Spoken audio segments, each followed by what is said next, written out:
bonjour les campeurs, me voici Gus le Scout, en direct de la forêt d'où ce que mes amis m'ont abandonné. Ils sont partis avant moi, ils m'ont pas attendu. Je sais, j'étais pas prête là.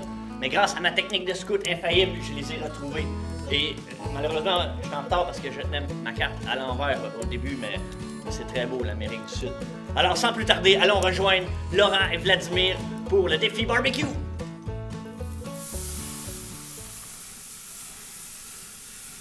Gus, Oui, viens ici s'il te plaît, on a un petit cadeau de bienvenue. c'est ce que j'ai fait là. Allez, de toute façon. assieds-toi, prends Merci, ta c'est- tasse, mets-la sur ta tête, puis bouge tes oreilles, tu vas comprendre.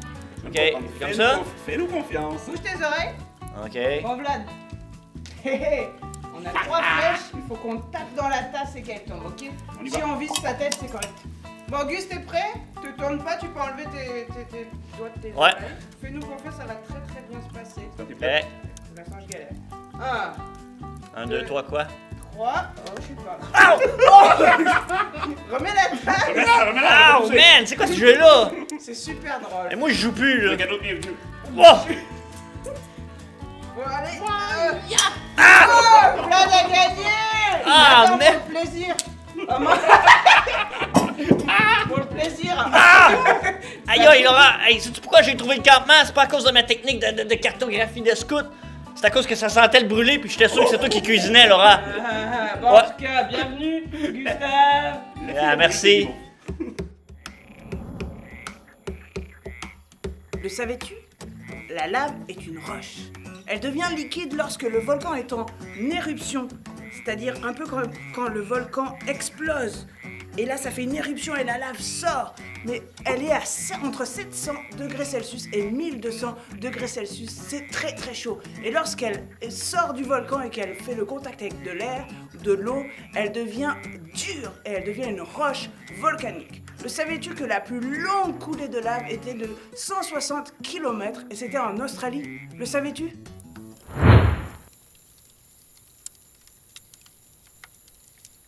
Alors, salut les campeurs. Viens t'installer autour du feu, prends-toi une guimauve, viens écouter mon histoire que je te raconte autour du feu. C'est l'histoire de 3 amis qui décident de se tenir debout alors que le reste du peuple, eux, décident tout simplement de s'abaisser devant le roi.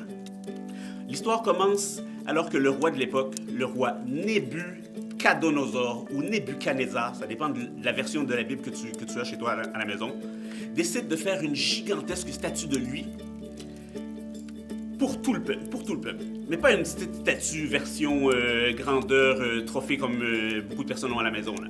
Une statue de 3 mètres de large et de 30 mètres de haut. C'est gigantesque.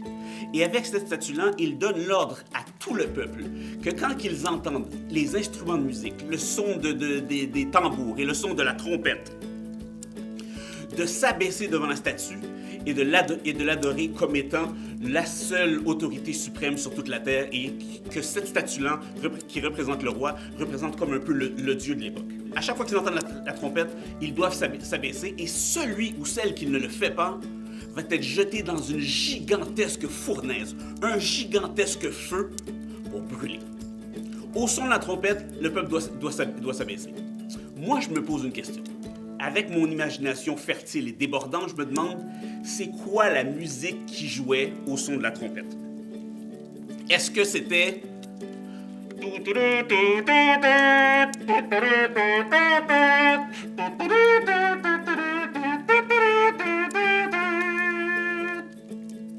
Je le sais pas. Mais bref, nos 3 amis qui s'appellent Shadrach, Meshach et Abednego, eux, c'est 3 juifs qui aiment Dieu. Et eux, ils veulent pas s'abaisser devant une statue, ils veulent pas s'abaisser devant quelqu'un d'autre que le seul vrai Dieu. Alors eux décident de ne pas obéir. Les conseillers du roi les voient debout et ils vont voir le roi puis ils disent là, ça marche pas. Là. Parce qu'il y a 3 personnes qui ne t'honorent pas comme qu'ils devraient t'honorer et ne s'abaissent pas devant la statue. Alors le roi les convoque. Puis le roi leur demande, est-ce que c'est vrai que vous vous abaissez pas devant la statue? Et il ressonne la trompette encore.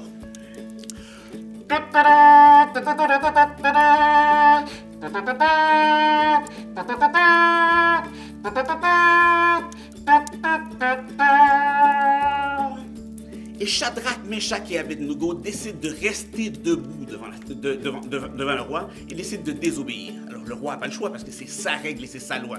Et il décide de les mettre dans la fournaise. Il demande aux soldats de les attacher et il demande de faire chauffer la fournaise encore plus qu'elle était déjà chaude. C'était déjà un feu chaud, là c'est encore plus chaud, 7 fois plus chaud. Les 3 amis se retrouvent dans la fournaise et le roi va regarder dans la fournaise après un certain temps et il regarde et il voit pas une silhouette, il voit pas 2 silhouettes, il voit pas 3 silhouettes, il en voit 4.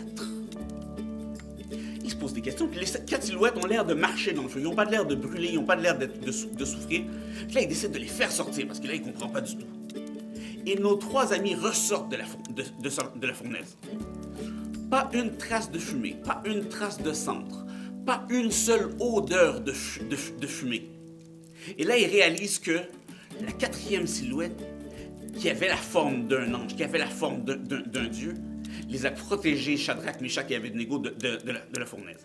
Et le roi décide à ce moment-là que non seulement il reconnaît que l'autorité du Dieu qui a protégé nos 3 amis, elle est vraiment plus forte que les dieux que lui servent, mais il décide qu'à partir de ce moment-là, on doit respecter l'autorité du Dieu de Shadrach, Meshach et Abednego. Alors parce que nos 3 amis ont décidé de se tenir debout, Dieu a décidé de les protéger. Et moi, je me pose la question, est-ce que toi, tu es capable de te tenir debout et de te tenir debout et de respecter, de te tenir ferme pour qu'est-ce que tu considères qui est important? Qu'est-ce qui est important pour toi et qu'est-ce qui est important pour Dieu? Je te pose la question, est-ce que toi, tu peux te tenir debout? Pense-y.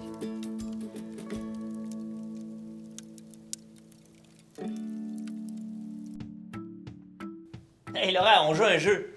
Ok. On trempe le sleeping bag à Stéphane dans le lac. Ah ouais. non, c'est une blague. Hey, on joue au mime, OK? On joue au mime. Moi, je vais mimer des animaux de la forêt, OK? OK. Puis toi, t'essayes de deviner deviner. qu'est-ce que je suis en train de mimer là. C'est correct? Ben écoute. C'est parti à 3. 3. Ris pas, là, j'ai pas commencé. OK, le premier. Un ours. Ouais, t'es trop vite. T'es bonne. Attends un peu, le prochain. Un orignal. C'est fort! Attends une minute. Je rêve de voir un orignal. Gustave. Non, t'es un coulon, là. Un coulon, une girafe. Vol de guitare. Un cygne. Non! Et une tête verte. Une tête verte. Les chasseurs. Un canard. Oh, that's it, c'est ça. Sorry pour les canards. Oui. Un castor. Ah non, un raton laveur, un écureuil. Ouais, c'est ça. Il était un petit peu. Il a mangé beaucoup de sucre. T'as peu le dernier. Un lapin. Mais il a Oh, des non, oreilles. ouais, mais on dit pas des lapins dans la forêt du Québec. On Un dit. lièvre. Yeah! Yeah! That's it. Hey, essaie donc d'en faire un, j'aimerais ça deviner une chose. Une marmotte qui hiberne. Voilà. Alors, en terminant, les campeurs, on souhaite que tu prennes la décision de te tenir debout, de faire les bons choix, de prendre les bonnes décisions, même quand c'est difficile, même quand c'est chaud, comme nos 3 amis Shadrach, Meshach et Abednego. Quand tu as des amis qui ont des difficultés, que tu puisses prendre les décisions et les aider, que tu puisses te tenir debout pour la justice, que tu puisses aider les gens qui sont dans le besoin, que tu puisses prendre des bonnes décisions par rapport à ce que tu crois et en qui tu crois, en notre Dieu. On souhaite que tu sois capable de faire ça et que tu prennes les bons choix et que sache que Dieu va toujours t'accompagner quand tu prends les bonnes décisions pour les bonnes raisons. Alors on te laisse les campeurs, on te laisse penser à tout ça et faire les bons choix. On se voit la semaine prochaine. Au revoir les campeurs.